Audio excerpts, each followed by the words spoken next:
Okay na. Ano? Araw ng Black Saturday, narito ngayon tayo sa Kalaw. Tayo naman na magbablog ngayon kung paano mag-proseso ng ganitong klase. Ayan, ito yung libon na baon. Libon yan na baon. Ayan. Talikuran. Ito yung harap ng libon, parang ganito siya. Oh. Kinat dito, Okay. tapos cut dito. Parang ganyan. Tsaka kailangan, yung pinaka-cross nito, yan yung cross sa likod. Ayan, yung cross na yan. Tapos ito, yung harap ng libon, may cross din siya. Ano, cross siya. So, dapat magkatapat. Yung cross nito at saka cross sa likod, dapat level, parehas. Yung takip talaga. Kaya nga, pinagsasaklop yan, yung pinaka-cross. Kailangan tama. Ayan. At saka ang paggagawa ng gamit, hindi ko naman sa ano yung mga iba natin mga agamatero. Pero ang pagkakasa ng gamit, dapat magkasama yung material at saka espiritual. Anong material? Yung mga ganito. Yan, mga ganito, mga mutya, mga umo, mga ganyan. Basta yung espiritu, mga ganito, mga material, yung mga pagganto, kakil ng sindat. Ilinalagay dito yan at saka yung orasyon. Yan, kailangan kasi may orasyon. So, magkasama yung espiritual at saka material. So, ganyan ang pagkakasa ng gamit. Ito, kinasa to kahapon, Friday. Mahal na araw kinasa. Kaya mapapansin nyo, wala pa siyang varnish. Kaya wala, ano pa siya. Tsaka ito, hindi pa nababarnisan. Hindi pa siya tapos. Yan, talagang sabihin. Pero ano na siya, pwede na siya magamit. Yung ganda po ng pagkatali mo, no? Yung tali niya, no? Ngayon yung tali, ano, kaya papaliwanag natin. Hindi siya magtamling-tamling yan. Kung bakit ganito ang tali nito, ano, dalawa. Ano, kasi nung araw, ano, yung mga tribo nung araw, mga sinauna katulad ni Lapu-Lapu at saka yung ibang mga kabats ni ating bayan na si Lapu-Lapu, mapapansin nyo ganito ang kasa. Kaya ganito ang kasa nito para pagdating sa pag sinusuot na to, hindi siya umiikot. Hindi katulad ng ganito, ng ganyan. Ito umiikot to. Umiikot siya sa katawan, maaaring ganito ang magiging ano niya sa katawan pag sinuot kasi umiikot siya.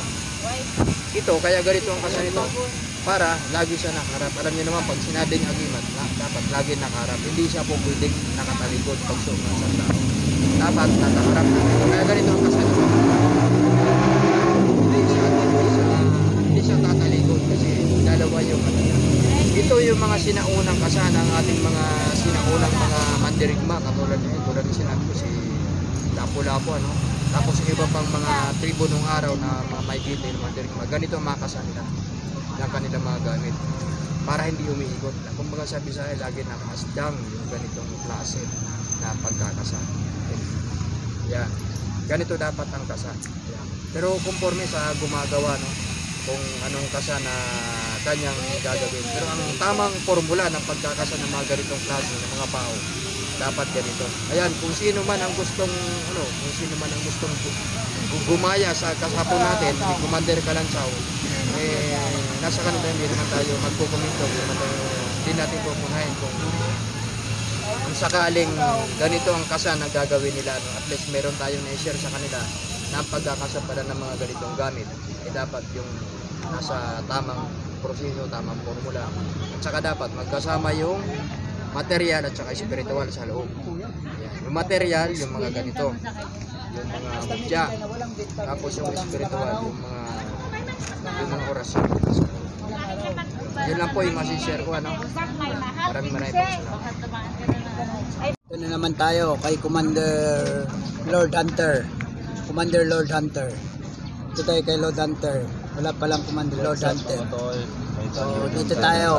Sa Lunes, may parating gamit sa atin sa Lunes. Mga bago. Tumawag sa akin yung mga isang vlogger na antingero na Lunes daw, parating daw yung gamit na bago, magaganda. Mga nangka, legit, kidlat, kulog, at iba pa. Marami silang na-hunting, pinakita niya. Tumawag siya sa akin. Makikita natin sa Lunes madala nila. Lunes ba o Martes namin mabablog sa inyo mga bago natin yun. May parating tayong gamit sa Lunes ng hapon yata o tanghali. Baka mablog natin yung kundi sa Lunes. Martes, bagong gamit yun. Ito yung mga gamit natin. Nyug-nyugan, Niyog na putot, Dito sa Kalaw to. one eye. Marami pong mga Niyog na putot, one eye yan. One eye. Ano yan? Bato na? Bato na siya. May alog. May alog siya sa loob. Putot na maliit na may alog. Bato na yan, oh. Itong gamit. Ayan. Oh, bato na yan. O yan, oh. Ang sap niya, oh. Isang mata, oh. Pagkalala. Para siyang libon. Oh, niyog. Ang galing, no? May kulok din yan. May kwan, strike siya, oh. Ganda Yan. ang tikmang mastan ng ating Yan yung mga bago, Galing, dala ganda, ng no? kautol naman. Dala. Niyog. May yung maalog. ganda ang ating mga gamit. Yan, Oh, ang mga ito kalikasan. ngayon tayo dito tayo sa meteorite na Bulalakaw, meteorite sa langit na sa taas. Kaya niya po yung Meteorite budala ko ng na insurance ng kwan. Bulalakaw. At saka itong Putok Panangga. iklog na umaalog din, mayroon tayong iklog na Ayan po. itlog ng sa bundok, yung kulay na ibon na puti na tataas ng karabaw. Ito. Ano ang tawag nito? Talabong? Talabong, iklog ng talabong to. Talabong, Naging nasa bato rin. kalabaw. Oo, naging bato. Totol. Iklog ng talabong, naging bato. Yung mga nasa kalabaw na dumadapo. Yan, dumadapo sa karaw, may tagabulag to sa kabal. Sa tagabulag. Ito. At taga-iwas din sa disgrasya. Ito yung tabong ko. Tagbuya. Dito pa rin tayo. Dito pa rin tayo sa batuara ng paggamot at bigay ng lakas at gamot at sa kulam at sa negosyo. Nag-iibang kulay-kulay to. Rainbow. Ito. Mga langka natin, yan pa rin. So, Tsaka yung mga bago natin, luya. ang gamit. Ito pa rin luya natin. Tsaka ang buwa. Naging bato, buwa. Yan o. Buwa na. Buwa. Sa loob ng nyog, naging bato. Buwa yan, naging bato sa loob ng nyog. Yan o. Naging bato na rin yan. Bato na rin siya. Naging buwa na bato. Ito talaga siya. Ito rin yung isa pa. Buwa din, naging bato. Maliit din yan o. Naging bato rin yan. Yan. Ito pa rin yung uling. Ganun pa rin. Yan. Tsaka yung gusto nyo mag-order ng bracelet, mayroon tayo, bracelet. Ayan, bracelet po yan. Yan, bracelet. Anong laman yan? Anong laman? Laman ni Teo, bato arak, kidlat, yung coral sa dagat na pula, at orasyon. At yan o. At saka ngipin ng buhaya. Yan. Bira lang po tayo nito kung Dito kakita tayo. ng itong mga kalikasan nito. Tsaka ito, medalyon kay gamit tatay, na mga palimusan medalyon na po daw, medalyon niya. Medalyon na nagpapapasuso. Na Nanay Berhe nagpapasuso, baliktaran. Nanay Berhe nagpapasuso. Yan. Yan, pinapalimusan niya na yan kay tatay, iniwan dito. So, Yan, mga bao may natin, naman yan po pa rin. ang karaming mga gamit kay Unity. mga utol. O, pa rin, o, mga langkaban. So, Pero may parating gamit sa atin, sa Lunes. Mga hunting. Inanting nila ng mahal na araw. Hunting na kinuha nila, mahal na araw.